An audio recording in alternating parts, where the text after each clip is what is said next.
I'm Ken, and you're watching Kilt Ken Cook, the Scottish cooking channel that encourages young men and women to have the confidence and competence they need to conquer the kitchen. Welcome to our red-headed reading segment. It's a new portion of the show wherein I read to you a nice wee short story. It tends to do better than most of my cooking videos, the irony of which is not lost on me. Oh well, 'tis life. Anyway, today we're reading a short story called The Element of Transformation by a woman named Jagi Lamplighter. This comes to us from the anthology Planetary Mercury from Superversive Press. It's a lovely short story. It's actually one of my favourites after reading this. I think you'll enjoy it too. But let's dig in because it's a wee bit longer than usual. I got my coffee, got my water, just in case I need to, coat the old windpipes. Anyway, The Element of Transformation by Jagi Lamplighter. Erasmus Prospero lay on the hay of his barred cell, straw poking into his back, and one stalk clenched between his teeth. His dark hair, lank from the extreme heat, hung in his eyes. His once fine green silks and velvets were soiled. Despite the dismal conditions of his surroundings, he patted his left boot and smiled. The Conde's guards had taken his sword, his knife, his alchemical powders, and his enchanted ring, but they had overlooked the most important of his possessions. Though, in truth, the crystal vial hidden in his boot was only his second most important possession. Had he brought the most important one, he would not have ended up in this situation. Alas, his father, the dread magician Prospero, of Shakespearean fame, had kept Erasmus's birthright, the staff of withering, that allowed him to age things or make them young, locked up with the other family staffs of power. Prospero only allowed his children to use the staffs when it suited his paternal whim. So Erasmus had been empty-handed when the Conde's men had come for him. That had not stopped him from injuring at least 5 of them. The water of life that granted the Prospero family their immortality made them far stronger than ordinary mortals. Sadly, the Conde's guard contained far more than 5 men. Perhaps despite its great value, the little vial of water of life should be considered his third most important possession. From under his drooping lace collar, Erasmus pulled out a dented gold locket and clicked it open. Inside was a cameo of a young woman, carved in white and brown agate. Seeing it drained away the last drop of his levity. Even after 100 years, he still felt the pain of her absence. Daily, grief imprisoned his heart as firmly as if his chest were constricted by lead shackles. If the Conde's men had so much as dared to lay a finger on his locket, he would have killed them with his bare hands. Through the bars of the only window, the tiny planet Mercury glinted in the pre-dawn sky. Erasmus sighed. It was believed that bad luck ruled so long as Mercury was in retrograde. Some felt that this was because the backward motion of the inmost wanderer drew the ambient luck with it. Some felt that it was the rising tide of ill luck that pushed the planet backward. Yet others said that Mercury retreated whenever the god whose namesake it bore, ever a champion of mankind, was forced to leave his throne in the heavens and toil upon the earth, a penalty for some ancient wrong.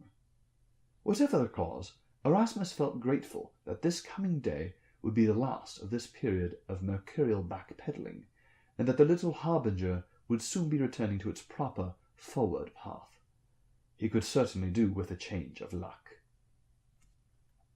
The sun rose over the horizon, filling the Andalusian skies with a brilliant, cloudless blue. As it continued towards its zenith, Erasmus lay upon his back in the straw, taking what pleasure he may from dreaming up new tortures for his captors. The Conde, his overly obedient men-at-arms, that obsequious, doddering chancellor, and the lascivious dancing maidens, particularly the brazen hussy who shamelessly flaunted her body before him, attempting to draw his thoughts away from his beloved Maria. He hoped they would all spend at least a millennium in a fiery purgatory when the time came. The door opened, and a second man was shoved into the cell so violently that he crashed to the ground. As the bar door slammed closed again, The newcomer grunted and turned over. He was a youth of Mediterranean descent, with dark curling hair and a close-cropped beard. A short, sleeveless tunic of linen was all that covered his lithe, bronzed body. He wore sandals with laces that wrapped around his leg to his upper calf. It was an odd outfit, as if the man were trying to imitate the dress of a figure on a Grecian urn. The young man levered himself up onto his elbows and examined his surroundings. His eyes rested on his cellmate, taking in Erasmus's dark green garments of expensive silk and velvet.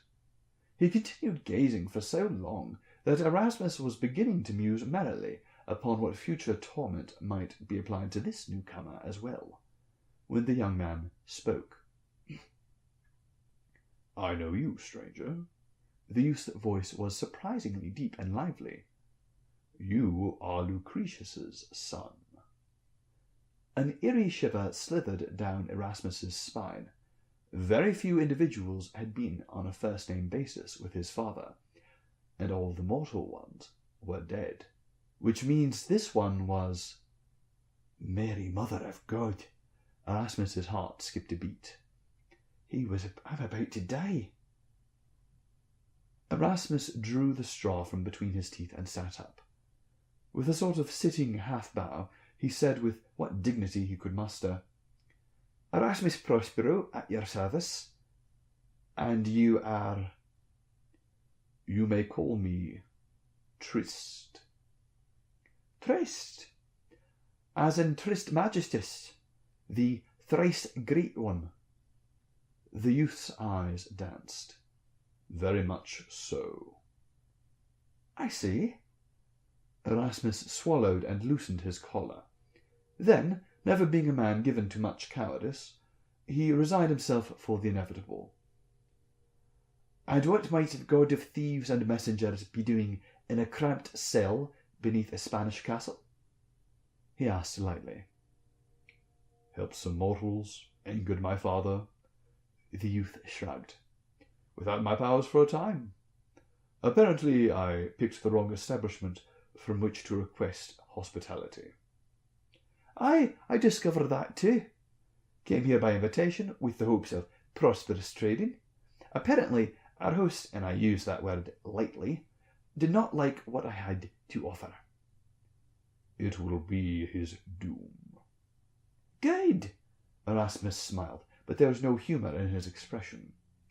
"Soon, or was that just a general statement, as in, all men shall meet their dooms?"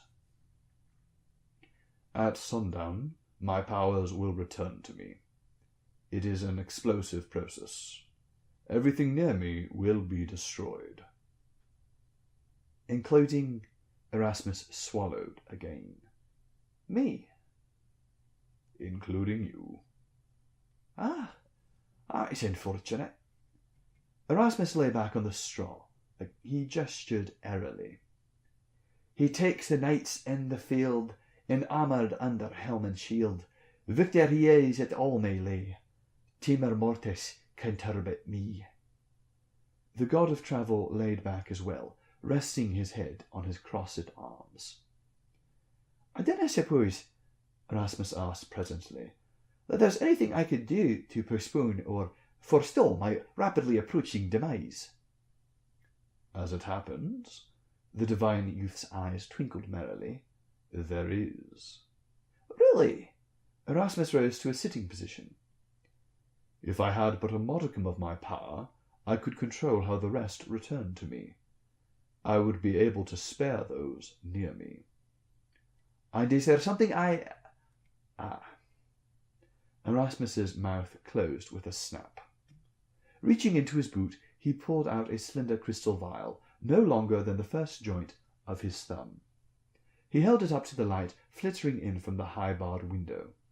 The pearly liquid within shimmered and sparkled. The cut crystal sliced the sunlight into tiny rainbows that danced about the musty cell. "And here I was thinking how lucky I was that the Conde had not confiscated it." "You are lucky," said the youth, smiling. "You may yet live." Erasmus swelled the liquid.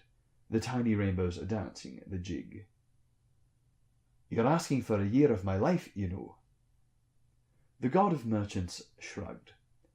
"Only if you do not acquire more water of life, which you no doubt will."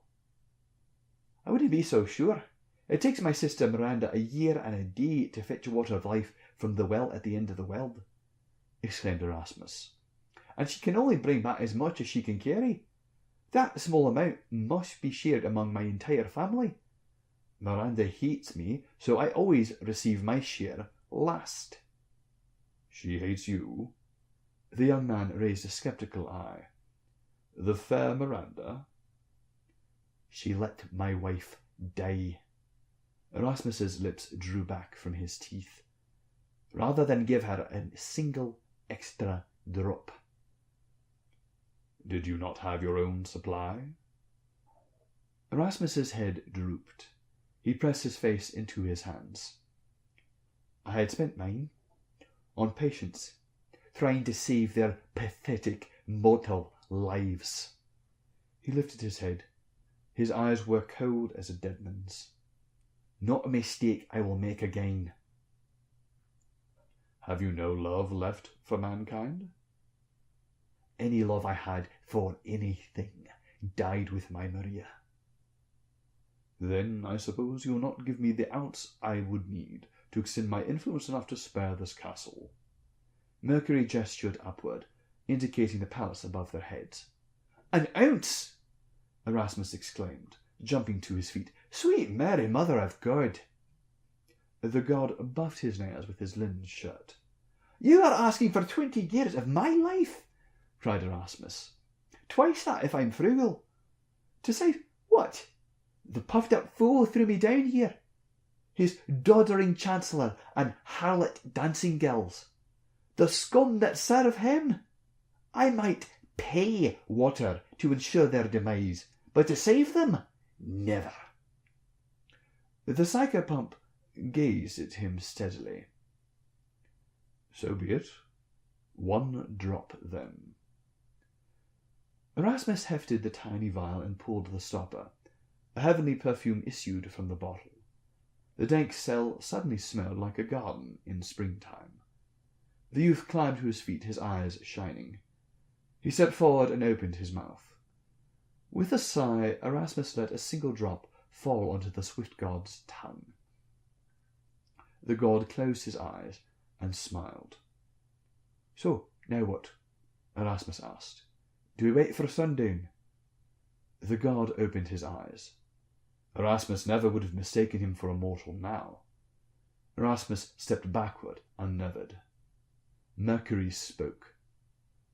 "Enough power have I to work my will upon the world about the 2 of us, and enough time have we to reconsider your tight-fistedness. Go."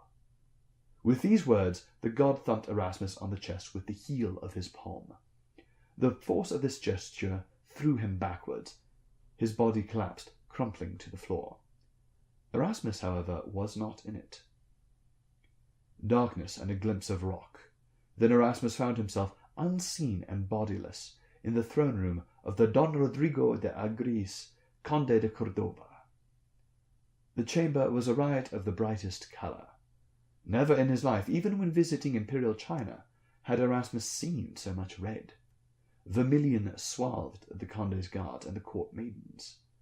Even the wall hangings and the decorative tapestries, with their embroidered scenes of daring do dangling from ceiling crossbeams, had been dyed this expensive colour. One such tapestry had been torn in yesterday's fight, and now lay across a footstool, where the careful fingers of 2 seamstresses worked tirelessly to repair it. The smashed porcelain and crockery had been cleared away, but servant girls, including the dancing wench from the previous night, still knelt on the colourful mosaic tiles of the floor, chasing elusive tiny droplets of shimmering silver that seemed to shy away from their eager hands.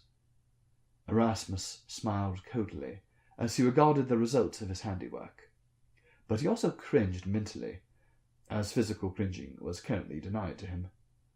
Oh, what wonders he could have wrought with even a single one of those droplets!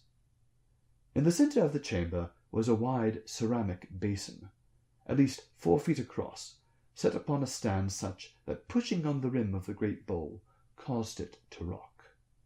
The dancing girl, who had been scurrying around on her knees, now approached this basin. Carefully she brushed the drops she had gathered onto the silvery pool within. Her offerings did not plop into the main body of the liquid, mingling as water would have, but remained atop the mirrored surface, rolling about like tiny silver pearls. Glancing furtively over her shoulder, the dancing girl gave the rim a quick shake. The basin shook, sending the sunbeams reflecting off the pool's surface, leaping and dancing across tapestries and scarlet hangings. Slowly the motion of the liquid embraced the pearly drops until they sank into the hole, and the surface again became mirrored and smooth. Erasmus gazed covetously at the pool of quicksilver, enough to fulfill the dreams of every alchemist in the world. Then he chuckled, a noise apparently heard by none but him. There were disadvantages of being outside of his body. He could not pick up any of the precious substance. There were, however, advantages as well. With a smirk he stepped into the basin and stood atop the Mercury.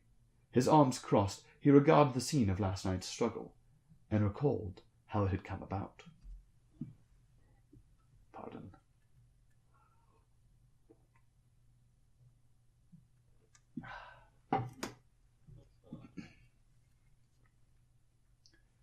The previous evening, Erasmus and his host had feasted amidst sweetly perfumed exotic flowers.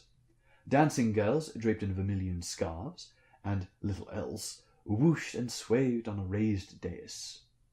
Unfamiliar six-stringed instruments played a lively music, and expensive wine poured freely. Erasmus kept refilling his host's glass, hoping to loosen the Conde's tongue and learn the secret of his astonishing wealth. His host apparently had a similar intention, as he kept plying Erasmus with more wine as well. Pardon. The Conde de Cordoba was a tall man, with one of those faces that promised either cleverness or malice. His thick, wavy hair, moustache, and goatee had once been a glossy black, but now contained more silver than sable. His previous beauty could still be glimpsed through sagging cheeks and heavy jowls. He appeared hale and strong, but when the two men had gone to a high balcony near the roof early in the afternoon, to gaze at the heavens through Erasmus's enchanted telescope, the mild exertion of the stairs had been enough to wind the Conde. He bent over and wheezed for more than a minute. Overall, Erasmus's host had the aspect of a man who had once been handsome and strong, but whose age was catching up with him. Downing his fourth glass of wine, the Conde gestured about the chamber. Erasmus's eyes followed, resting on the men-at-arms in their brilliant scarlet tunics, the priceless red tapestries with their scenes of battle and adventure, and the pool of quicksilver twinkling in the torchlight, the value of which Erasmus could not even begin to calculate. "Not too bad for a poor student. Would you not agree, Dr. Prospero?" The Conde laughed. "Who would have thought in the days when I was the favourite pupil of our mutual friend, Nicholas Malebranche, that it would come to this?" "Ah, was it Malebranche who recommended me to you, then?" asked Erasmus, both intrigued and relieved. Malebranche had been a student of his once, and then, decades later, a close friend. A churchman, Malebranche had served as a university professor for many years. He had told Erasmus a number of fond tales about his favourite pupil. "How is the old fellow? Still trying to reconcile Augustine and Descartes?" "Oh, much the same, the Conde declared with jocular fondness. "You know how old scholars are, especially churchmen. He's deeply embroiled in a debate, through letters, about the similarity or difference of his ideas to those of Baruch Spinoza."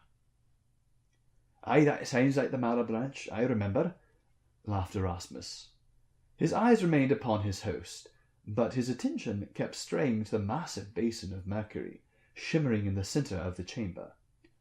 A drop of quicksilver was precious, even to an alchemist, for even a small handful of it might change his fortune entirely, both in the sense of improving his finances and in the sense of improving the luck that had been holding him back this last century. Oh, what he could do with a whole pool of it. Erasmus and his hosts ate the braised delicacies. The dancing maidens swayed to the beat of castanets. One girl, a sprightly thing with dark Spanish colouring, came boldly forward and wrapped her red scarf around Erasmus's shoulders, moving with a sensuous promise, as if to offer to sit in his lap. Erasmus scowled and tossed the scarf aside. Abashed, the pretty thing rushed back onto the stage and mingled with the other dancing girls, as if hoping to become lost in the herd. "Would you care to see a wonder?" The Conde gestured to his chancellor, a bent old man with wispy hair as white as thistledown. "Indeed." Erasmus returned his attention to his host. The Spanish lord clapped his hands. His chancellor, a wizened old man in his 80s, tottered over to where the two men dined, bringing with him a small ball of mercury. The quicksilver jiggled as he placed it on the table. The old servant then clapped his hands twice, and a young servant brought a platter upon which rested thin sheets of beaten gold. The Conde took a sheet of gold and laid it ceremoniously atop the mercury. The quicksilver drank the gold.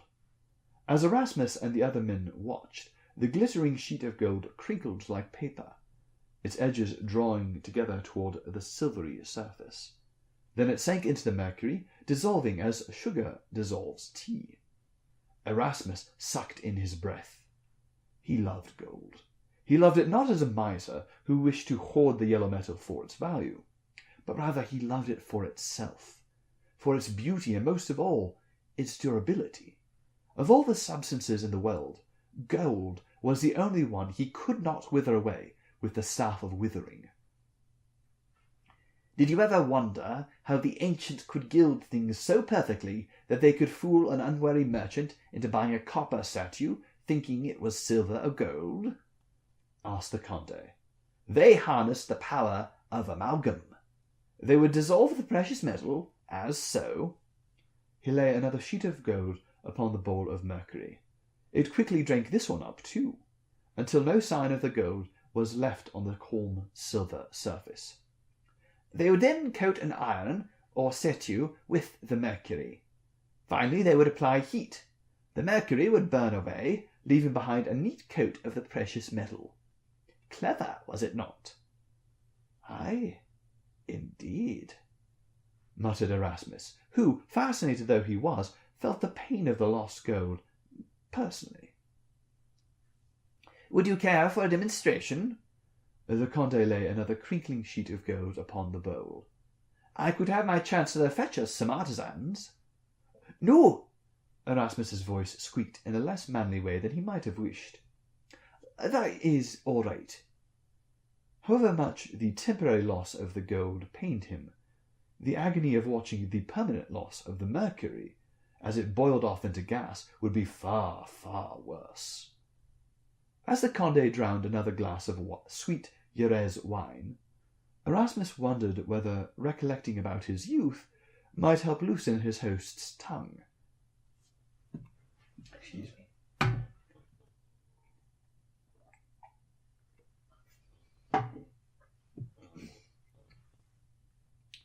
"Didn't the Malebranche tell me that you once won a race riding a donkey backwards?"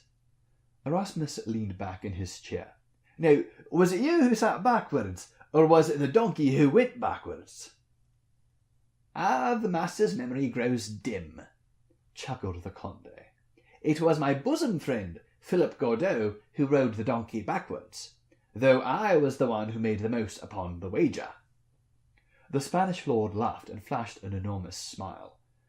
It was the sort of smile a man gave when he was confident of dazzling his audience, only a few of the teeth that had once done the dazzling were now rotten with age, marring the effect.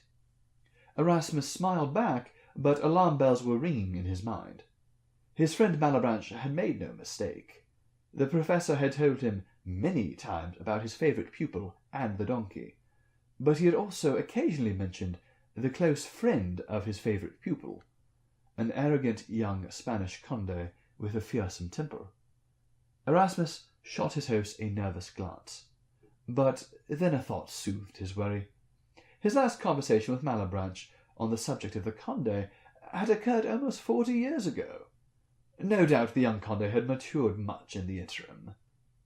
Erasmus gestured admiringly at the brilliance of the red wall hangings, the red tapestries, the red floor tiles, the red wall paint, and the red scarves wrapped around the overly attentive dancing girls. "Never have I seen so many brilliant reds in one place," Erasmus said casually. "It is as if you have reproduced the very colour of the rose in silk." The conde puffed up like a cock on the approach of dawn. "Yes, splendid, is it not? Even the emperors of the Far East have trouble rivaling me for its splendour. I recognise this particular shade. Vermilion, is it not?" And Erasmus gestured toward the wall hangings. He did not mention that it had been his friend Leonardo da Vinci who introduced him to this pigment over 200 years ago. It was seldom wise to share with men the secrets of his family's long life. Vermilion dye is said to be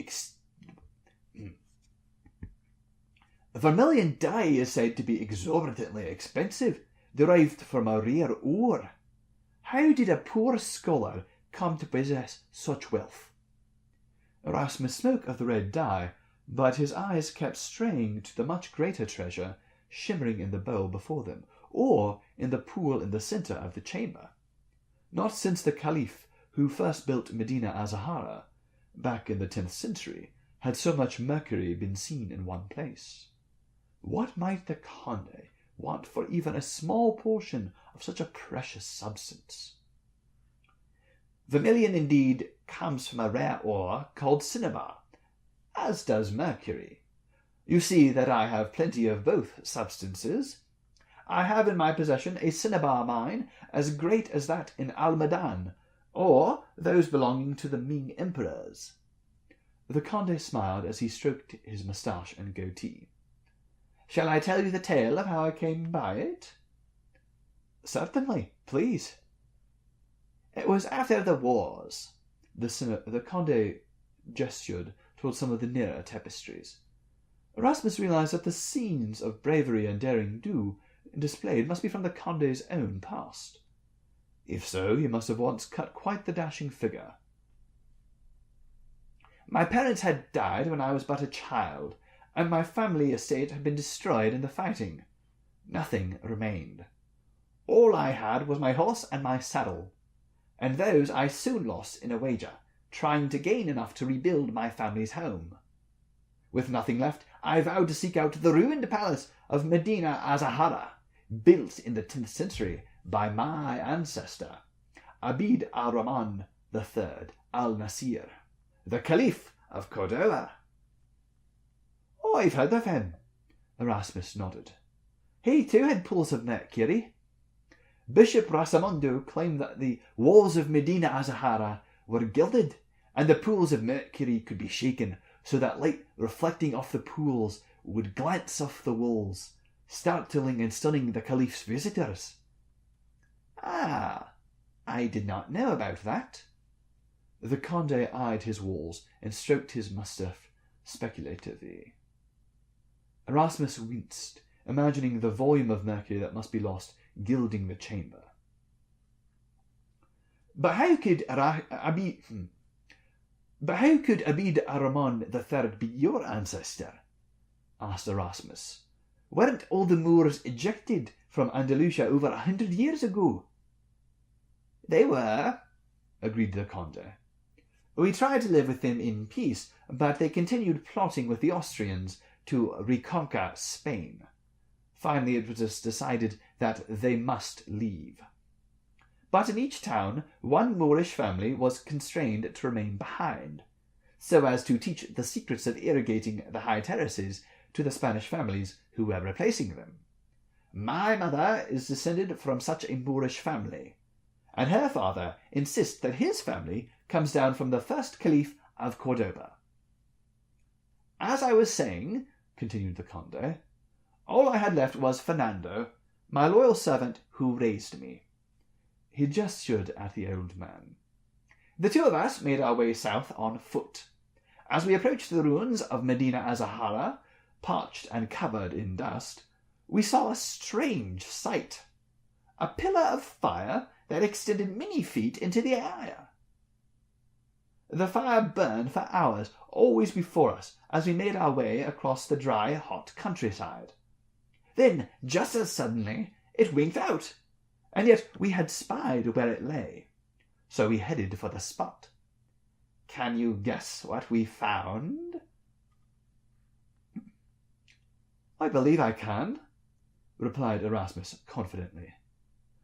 You found a large oval rock that looked much like an egg, sitting in a nest of sweet-smelling twigs above a bed of cinnabar. The Conde gaped with astonishment. 100 times, nay, 1,000, I have told this tale, and no one has ever guessed what I found. How did you know? I have seen many things, replied Erasmus. I'm older than I look. So I have heard. The Conde had a cunning look in his eye that Erasmus did not much like. What did you do with the big oval rock? Erasmus asked casually. I sold it to a very small man who came out of the north. He offered me its weight in gold and gems. I laughed and told him that if he could indeed accomplish such a feat, it was his. And he did. Never long, swore Erasmus under his breath. He was disappointed to lose such a treasure to the dwarfs. A phoenix had indeed more uses than a cinnabar upon which it nested. And under the rock was a large outcropping of cinnabar, guessed Erasmus. Yes, indeed, you know much. The Conde looked impressed. As I said, from cinnabar comes both the red dye called vermilion and the liquid metal we call quicksilver. And with so much gold and riches at my disposal, I can afford to keep as much of it as tickles my fancy. So I have restored my ancestors' palace, even down to the pool of Mercury. The Conde paused, adding thoughtfully, I did not know about the golden walls. It is truly remarkable, said Erasmus. I must admit to being rather overwhelmed by the sight of it. It is an alchemist's paradise. And you are an alchemist. Pardon me, the Conde is not Scottish. And you are an alchemist, am I right? The Conde smiled graciously. There are many things you could do with a treasure trove, such as my little pool here, is there not? Aye, many things. Erasmus's mouth was dry. Though even this bubble before us would be a treasure to me. What sort of thing? What sort of things? Asked the Conde. Turn lead to gold? Aye, among others. Erasmus nodded. Mercury is the element of transformation. With this much mercury, I could turn all the lead I could acquire into gold, but I could also do things even more amazing. Create miraculous medicines, change the very essence of objects. What sorts of objects? Asked the Conde curiously. Metals, animals, even, it is whispered, the very soul, mouthed Erasmus, who would have given all he had to transform his own soul, to free himself from the grief that had bound him like prisoner's chains these last 100 years, since the death of his wife. Then you might be interested in taking some home?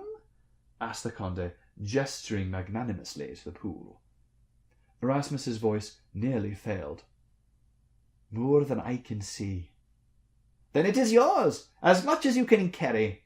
After all, I can always make more." "Mine?" Erasmus gasped. For me? Words did indeed fail him. Presently he cleared his throat and asked, "What do you desire in return?"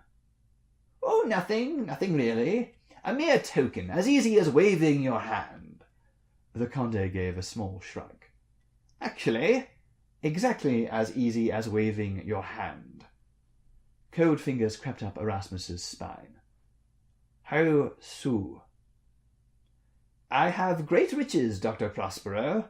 Wealth, women, song, all that a man could desire. There is only one thing that eludes me," said the Conde. "My health is going. I no longer have the strength that was once mine. I want the one thing that you, and you alone, can bestow." "And what is that?" "Youth." "Ah." Erasmus leaned back. "Is it not true?" "It is," Erasmus said slowly. "The staff of withering can be used to make things younger as well as to age them." "Then there is no problem." The Conde gave a great grin. "I shall regain my youth, and you shall have all the Mercury you desire." "Actually, there is." Erasmus winced. A problem, I mean." "How so?" "I did not bring it with me. My staff is back in my family's mansion in Scotland." The Conde's brow grew dark with annoyance. "Then go get it." "I can't." "Why not?" The storm over the Conde's brow grew. Erasmus told the truth, though it shamed him. "My father, the dread magician Prospero, controls the staffs. He only gives them out when he approves our purposes." "Will he not approve this?" Pardon, he is, once again, not Scottish. "Will he not approve of this?" The Conde spread his arms, indicating his riches. "To gain a treasure for a moment's work." "No," Erasmus said grimly. "He objects to magic being used on on anyone outside the family." "Why so niggardly?" "He says that magic inhibits a man's ability to reach heaven." "That matters little if I do not perish." "It is precisely that sort of thinking of which my father most disapproves." "What?" the Conde cried, red-faced. "Unacceptable. After the extreme generosity of my offer, and you will not even plead with this hard-hearted father of yours?" "Aye." "Guards, seize him!" cried the overwrought Conde. "We will see if this father of his will change his tune." Half a dozen burly guards rushed forward to grab the Conde's guest, but Erasmus was far stronger than an ordinary man. He lifted the table upon which he and the Conde had been feasting, and threw it. Crockery rained down, smashing underfoot, the table knocking over 2 of the guards. The rest lunged. Erasmus grabbed a tapestry, one which portrayed the Conde as a young man winning a military victory on horseback, and swung away over the head of the men-at-arms. The cloth ripped. Erasmus landed on his feet. He wrapped the torn cloth around the head of the next guard to rush him, and used it to spin the brawny youth into a corner. Then he picked up the next guard to come at him, and threw him, toppling 2 others. Before any of the guards could regain their feet, Erasmus dashed around the room, dodging screaming ladies. More men-at-arms came from the other direction. Light of foot, Erasmus leaped into the basin of Mercury, and kicked the dangerous silver-white liquid into the faces of the approaching guards. Mercury was difficult to kick, but if he flexed his foot, he could catch some in the crook of his ankle. 2 young men shouted and slid to a stop, brushing the silver droplets from their faces. Erasmus kicked again, but He had forgotten that the basin had been built to swing freely. As it moved under his weight, he lost his footing. The last thing he remembered was the sensation of the back of his head striking the rim of the basin. When he had next woke up, he lay on his back in the barred cell as guards stripped him of his knife and belt. Excuse me.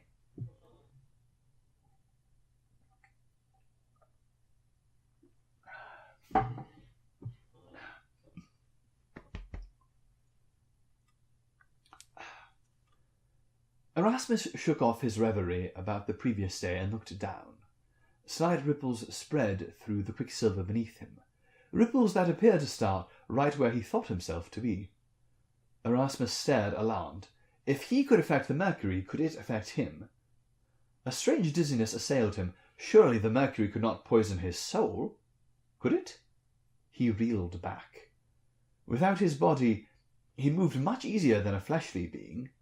The slightest desire to move whisked him across the floor. A feminine voice sounded in his thoughts. "Woe is me, O Lord! Why did you make me barren, when all I wanted in the world was to be a mother?" Puzzled, Erasmus spun around and discovered that he seemed to be occupying the same area of space as the little dancing girl who again knelt in an attempt to gather more droplets of quicksilver from the floor. Erasmus moved away from her slightly, but he could still hear her thoughts. "Now that my husband is dead, what is there left?" Sorry, she's not Scottish either. "Now that my husband is dead, what is there left for me?" The plaintive thought mused sadly. "The Conde knows that I am barren. He will not find me a good husband. I will be sent to the mines." There was a pause, and then, even more plaintive and sad, came, I try to please the visitors, hoping one will take a fancy to me, and take me away from here, just as happened to Lucia. But I know now how to be pleasing. All I do is dismay them." Erasmus moved away, but he felt less annoyed with the little dancer. Cinnabar was poisonous. Miners often had short lives. No wonder she had tried to catch his fancy. Now that he knew that, in this bodiless form, he could hear the thoughts of another, he deliberately moved just beside the Conde. The Spanish lord's thoughts were filled with the image of a cowering old man. As he listened to the man's blustery thoughts, Erasmus realized that the old man was the Conde's mental image of Lucretius Prospero, coming in search of his missing son. Erasmus laughed long and hard as he contrasted this with his own image of his healthy and hale father arriving in splendour, perhaps surrounded by his sons and daughters, each brandishing their own metal staff. He imagined his brothers destroying the chamber while his youngest sister, Logistia, turned men into toads. The old chancellor passed near enough to his master that Erasmus suddenly picked up his thoughts as well. The old servant carried a picture in his mind of the Conde as a child of no more than 4. The chancellor, as a younger man, doted on the little boy. Erasmus perceived the happiness that the old man had derived from doing things that made the charming, fatherless boy happy. "When did it go wrong?" the old man thought sadly. "When did my master go from such a good child to a spoiled monster? How did I fail to see what he had become?" "So, this is all your fault then, Fernando?" asked Erasmus, though he knew the Chancellor could not hear him. With a derisive snort, he moved away from the selfish lord and his overly indulgent servant. The sky above the palace was a perfect blue. The sun beat down on the scrub-covered hills. Perhaps it was hot, but Erasmus could not tell. He felt no sensation of heat or cold. He was not sure how he had moved, but now he stood on an upper balcony. The coppery length of his enchanted telescope stood beside him on a tripod. Erasmus peered through the eyepiece. The enchantment allowed him to see stars even during the day. Through it he could see the planet Mercury, winking back at him, perfectly framed in the lens. "Is this all your fault?" he mused, gazing at the tiny light. "Or rather, I guess it's his fault." He pointed down below, towards where he guessed the barred cell might be. Watching the planet twinkle, Erasmus recalled the many nights he had lain on the roof of his house in Milan, gazing up at the stars. Occasionally, after the children were asleep, Maria would sneak up onto the roof beside him. She would snuggle against his shoulder while he pointed out the constellations. He had been so happy then.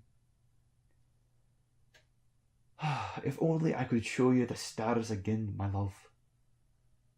"You can show them to me at any time, my dear one." Pardon me, that's a terrible voice. "You can show them to me at any time, my dear one," said the voice he loved most of all. "I can still look down and see you, you know." Erasmus started and looked around wildly. There on the balcony beside him stood Maria. She smiled sweetly, her hair falling over her eyes, as it so often had done in life. She looked even more beautiful than the cameo in his locket, even more beautiful than she had in life, for she lacked the little idiosyncrasies that had marred her fleshly form, such as the tiny scar behind her left ear. "Maria? Is it you? How could it be?" Maria reached forward and took his hand in hers. He could feel the warmth and softness of her fingers.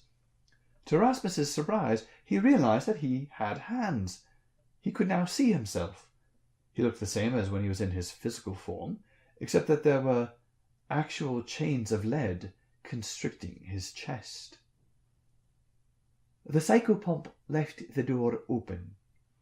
Maria pointed down toward the Swift One's planet. "Are you sure?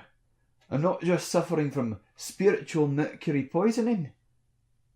"I am sure." Her dark eyes shone with love. "I am here."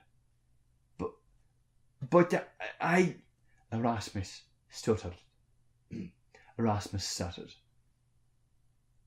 "My love, where is your noble heart? Do you really want all the people in this palace to die? Even innocent children?" "But," he sputtered, "an ounce? My darling, a whole ounce! One drop could have saved you. One drop could save the children of our children. I still watch after our family, you know. We have many descendants." "I know." Maria's eyelashes did that fluttery thing that they had done in life whenever she had been amused at her husband, but had been too kind-hearted to laugh at him openly. "Did I not just say that I watched down on you from above?" Erasmus balked. The idea that Maria had been watching while he wasted his talents, wallowing in self-pity and turning his back to the world, was even more painful than watching gold dissolve. Maria reached up and brushed her hand across his cheek, cupping it against her warm palm. "Shh, my dear one. I have only a moment. Please, you must let go of your grief and anger. You must forgive your sister." "Never!" shouted Erasmus. "She killed you. Or, well, she might as well have." "The circumstances of my death are not quite as you believe them," Maria said sadly. "You will learn this some day. I cannot stay, but before I go, I can help a little." His sweet, beautiful wife reached upwards and tapped her finger on the planet Mercury. Erasmus blinked. What his eyes showed him made no sense. Maria touched the same finger to her lips, giving it a tiny kiss. Then she reached toward Erasmus. A tiny silver-white droplet glistened on the pad of her finger. She touched the quicksilver to one of the half-dozen lead bands that constricted his chest, the one covering the lower part of his heart. The silvery drop sank into the chain and began to spread. The lead turned to gold. It transformed from a shackle that bound him into a strip of golden breastplate that protected his heart. Erasmus could not make sense of how the piece of breastplate stayed on his chest without any straps to hold it in place, but it did. Peace swept over him, as if a chink had opened up in the terrible darkness that had been smothering him for the last century. He felt joy.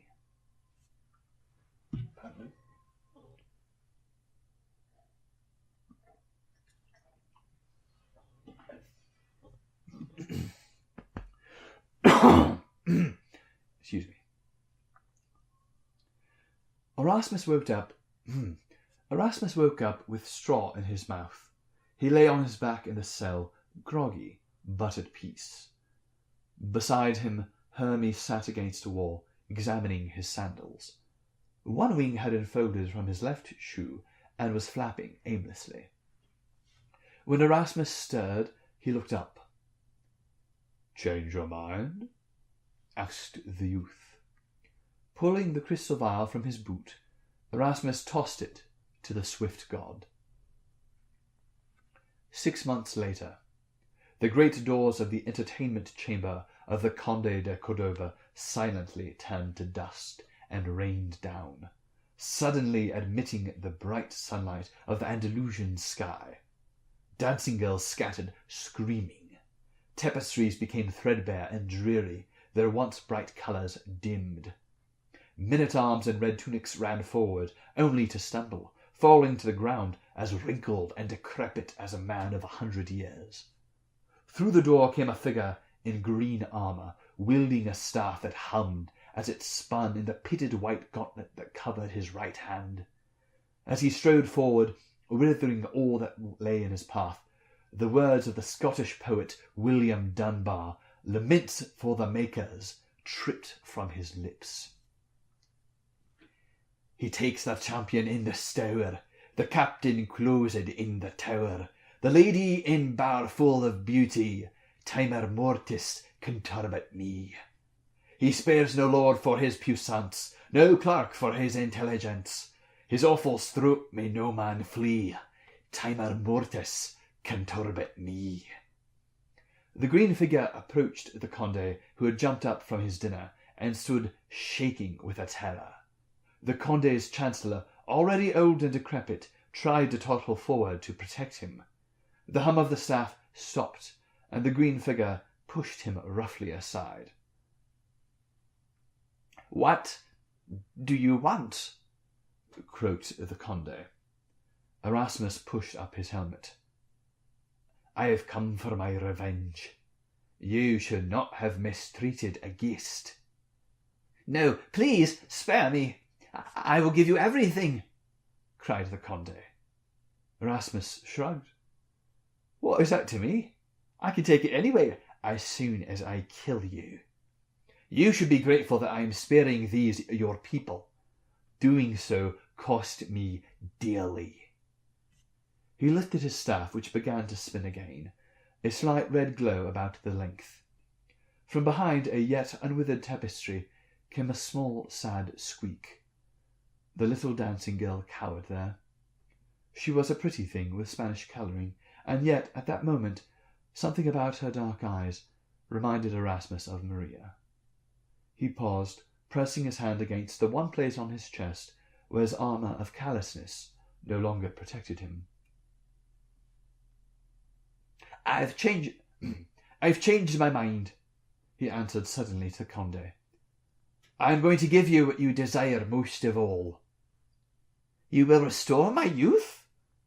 cried the Conde. "Aye," Erasmus showed perfect white teeth. "All of it." The staff of withering began to spin in Erasmus's gauntlet, but this time it spun in the other direction. The glow about it changed to blue.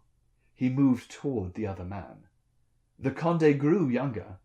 He flexed his hand and arm, which were now strong and fit again.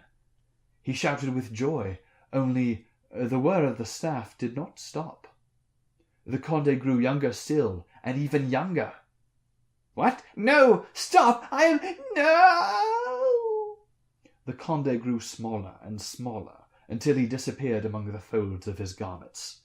From beneath the vermilion silks came a tiny wail. Erasmus leaned over and scooped up the baby beneath the silks. Crossing the room, he placed the infant into the arms of the dancing girl. "It seems you are destined to be a mother after all. See that you are a good one." The girl's eyes filled with tears of gratitude. She hugged the child to her, gazing at its tiny round face with wonder. Erasmus turned to the Chancellor Fernando, who had been close enough to his lord to be affected by the effect of the staff. The 80-year-old man was now a vigorous man of 40. "Dinna spoil him this time." Fernando's head nodded up and down repeatedly. "Yes, my lord. I give you my word." Turning away, Erasmus stalked toward the door. As he moved forward, he returned the youth of the Conde's men-at-arms. Then he paused and looked back. In the centre of the chamber, glistening in the sunlight, was the pool of quicksilver. Erasmus eyed it thoughtfully. Had not the Conde offered it to him, if he would but make him younger? Had not he, Erasmus, fulfilled his side of the bargain? Could not the young Conde's men make plenty more from their supply of cinnabar? And besides, wasn't an open pool of Mercury a danger to an infant?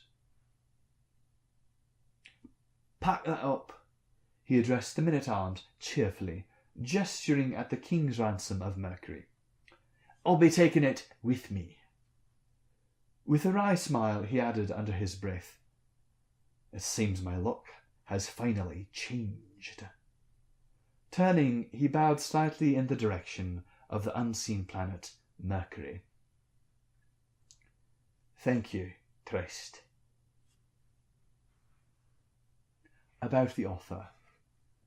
Jagi Lamplighter is the author of the young adult fantasy series The Books of Unexpected Enlightenment.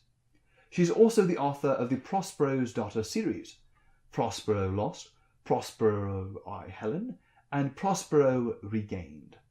She has published numerous articles on Japanese animation and appears in several short story anthologies, including Best of Dreams of Decadence, No Longer Dreams, Colosseum Morphione, Bad Ass Fairies Anthology, which she is also an assistant editor, and the science fiction book club's Do Not Open This Book.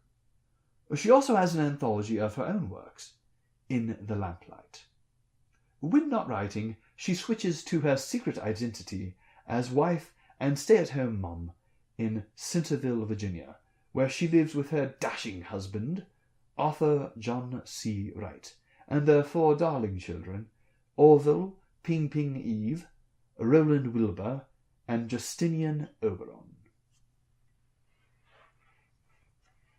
Wasn't that a lovely story? I quite enjoyed it, and I hope you do too. If you like this story, please click on the link down below in the description and look up the book Planetary Mercury. When I picked it up, it was quite inexpensive, a very good value for the 400 plus pages of science fiction that you have in store for you. And be sure to look up Jagi Lamplighter's other works. I think you'll enjoy them. In the meantime, you're watching Kilt Can Cook, the Scottish cooking channel that encourages young men and women to have the confidence and competence they need to conquer the kitchen, and also to pursue literacy. Thanks for watching.